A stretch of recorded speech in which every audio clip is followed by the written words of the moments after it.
ఈ BrahMos missile system ఏంటంటేనండి, ఈ బ్రహ్మోస్ అనేది క్రూయిజ్ మిసైల్. ఇది 290 కిలోమీటర్లు.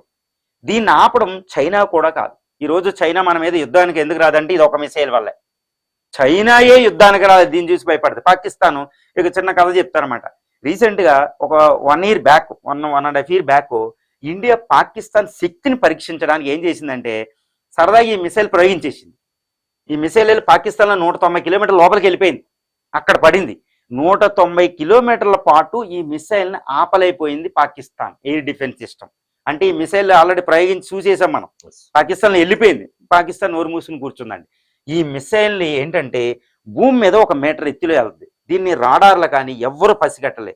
జిగ్జాగ్ వెళ్ళద్ది దీన్ని పట్టిగా. దీన్ని క్రూయిజ్ మిసైల్ సిస్టమ్ అంటారు. One of the best in the world అనమాట. దీన్ని చూస్తేనే పాకిస్తాన్ దడ. ఇది ఎయిర్ ఫోర్స్లో ఉంటుంది, ఆర్మీలో ఉంటుంది, ఎయిర్ ఫోర్స్లో ఉంటుంది, నేవీలో కూడా ఉంటుంది. మళ్ళీ ఈ బ్రహ్మోస్ ఎయిర్ మిసైల్ ఏంటంటే ఎయిర్ టు ల్యాండ్ ఉంటుంది, ఎయిర్ టు ఎయిర్ ఉంటుంది, ల్యాండ్ టు ల్యాండ్.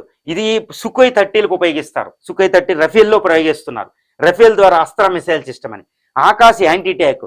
సో ఈ మిసైల్ ఫోర్స్కి సంబంధించే ఇప్పుడు ఇండియా ఏం చేస్తుంది లాస్ట్ 2 days నుంచి ఈ మిసైల్ అన్నిటిని ఎక్కడికక్కడ మోహరించి పెట్టేసిందండి. వీటిని తట్టుకోవడం కష్టం.